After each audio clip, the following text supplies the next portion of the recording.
दिल्ली आ सकती है शेख हसीना, ये इस वक्त की बड़ी खबर है। सूत्रों के हवाले से बड़ी खबर, शेख हसीना दिल्ली आ सकती हैं।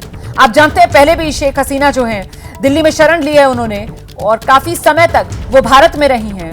अब एक बार फिर अपने सियासी करियर के एक मुश्किल दौर से शेख हसीना को गुजरना पड़ रहा है, और ऐसे में शेख हसीना क्या एक बार फिर दिल्ली को अपना ठिकाना बनाएंगी? क्या दिल्ली में शेख हसीना शरण लेंगी?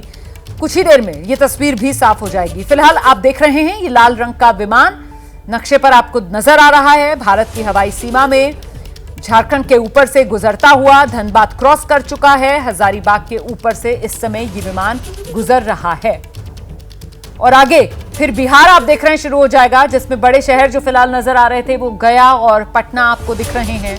तो धीरे धीरे कर फिलहाल जो रूट नजर आ रहा है इस हवाई यात्रा का, उसके मुताबिक सूत्र ये जानकारी दे रहे हैं कि शेख हसीना दिल्ली आ सकती हैं।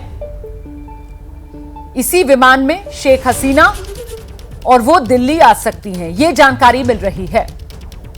वहीं दूसरी तरफ बांग्लादेश में हालात अब कुछ तब्दील होते हुए, अभी तक जो गुस्सा और जो नाराजगी थी अब वो जश्न में बदलती हुई नजर आ रही है। इससे पहले मैं आपको कुछ और अहम जानकारियां दे दूं। बांग्लादेश जब से अस्तित्व में आया 3 बार तख्ता पलट, 77 में, उसके बाद 1981 में और फिर 1982 में। तो ये तख्ता पलट कब कब हुआ ये हम आपको बता रहे हैं। 2007 में ये तख्ता पलट हुआ। तो बांग्लादेश में तख्ता पलट का एक इतिहास रहा है, और उसी को इन वर्षों के हिसाब से हम आपको दिखा रहे थे। अब मैं एक बार फिर से आपको लेकर चलती हूं। हमारी सहयोगी मनोज्ञा रोयवाल इस वक्त हमारे साथ मौजूद है।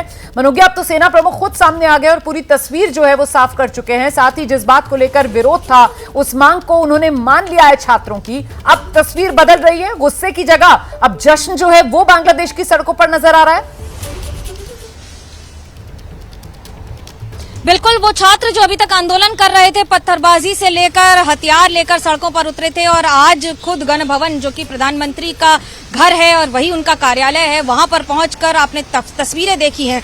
अब उन्हीं सड़कों पर, ढाका यूनिवर्सिटी की खासतौर से सड़कों पर लगातार अब जश्न हो रहा है, जहां पर छात्र रंग उड़ा रहे हैं, अबीर उड़ा रहे हैं, गुलाल उड़ा रहे हैं, और वो ये मान रहे हैं कि उन्होंने बहुत बड़ी सफलता हासिल कर ली है आज।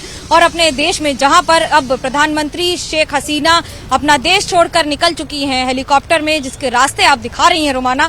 लेकिन मैं आपको एक बात महत्वपूर्ण बता दूं कि हाल ही में अभी कुछ ही मिनटों पहले सेना प्रमुख जाकर राष्ट्रपति से मिल रहे हैं, और उसके बाद केयर टेकर गवर्नमेंट जो कि 2007 में फॉर्म हुई थी और कई महीनों तक चली थी, ठीक उसी की कवायद पर, उसी की लाइन पर ये वाली गवर्नमेंट की फॉर्मेशन की भी बात हो रही है, जहां पर बांग्लादेश में एक और केयर टेकर इंटरिम गवर्नमेंट आप कह सकते हैं, जो कार्यवाहक, जिसमें प्रधानमंत्री की जगह जो head of care taker government होंगे उनके भी नियुक्ति के लिए बातचीत हो रही है, जो कि आज शाम तक हो जाना पूरी तरह से संभव है।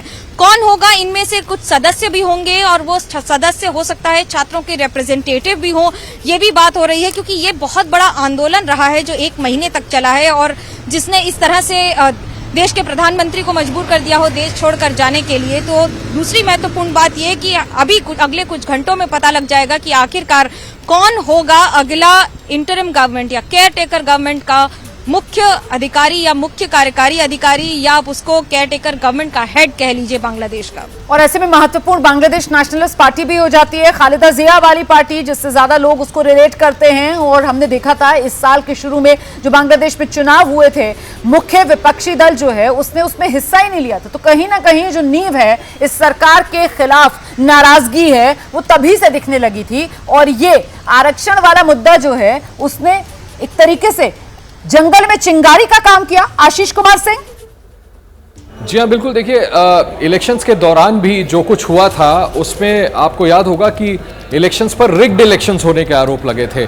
बांग्लादेशी सोसाइटी का एक बहुत बड़ा हिस्सा था जो ये आरोप लगा रहा था कि शेख हसीना सही तरीके से चुनाव जीत करके नहीं आई है। आक्रोश तब से था, गुस्सा तब से था, जो कि एक तरह से स्टीयर हो गया, उसको एक तात्कालिक मुद्दा मिल गया जब स्टूडेंट्स बाहर आए और कोटा सिस्टम को लेकर के उन्होंने बड़ी संख्या में अपना विद्रोह किया। लेकिन उसके बावजूद ढाका यूनिवर्सिटी में अब से कुछ दिनों पहले मुझे लगता है वहां से आग ज्यादा उबलनी शुरू हुई जब 6 छात्रों की जान चली गई पुलिस फायरिंग में। उसके बावजूद बांग्लादेश पीएम ने अपने कदम पीछे नहीं खींचे थे और वो लगातार प्रोटेस्टर्स के अगेंस्ट बोल रही थी, लगातार कह रही थी कि असंवैधानिक प्रोटेस्ट चल रहा है और हम अपने फैसलों पर पीछे नहीं जाएंगे, उनकी कोई भी मांग मानी नहीं जाएगी। और उसके बाद मुझे लगता है कि स्थिति बद से बदतर होती गई, इतनी बिगड़ गई कि आज शेख हसीना को अपना देश छोड़ करके जाना पड़ा और आर्मी चीफ को सामने आकर के ये कहना पड़ा कि अब 1-2 दिन में, जैसा मनोज्ञा बता रही है, कि care taker government in place होगी, केयर टेकर प्राइम मिनिस्टर नियुक्त किया जाएगा। और ये बात भी सही है कि इस अनाउंसमेंट के बाद वहां पर थोड़ी सी तस्वीर बदलती हुई दिख रही है। जो छात्र सड़कों पर उतरे थे वो अब खुशी मना रहे हैं, इस बात का जश्न मना रहे हैं कि उनकी सभी मांगों को मान लिया गया है। तो संभव है कि जैसा हम लगातार कह रहे हैं कि बहुत जल्द वहां की स्थिति एक बार फिर से सामान्य हो सके।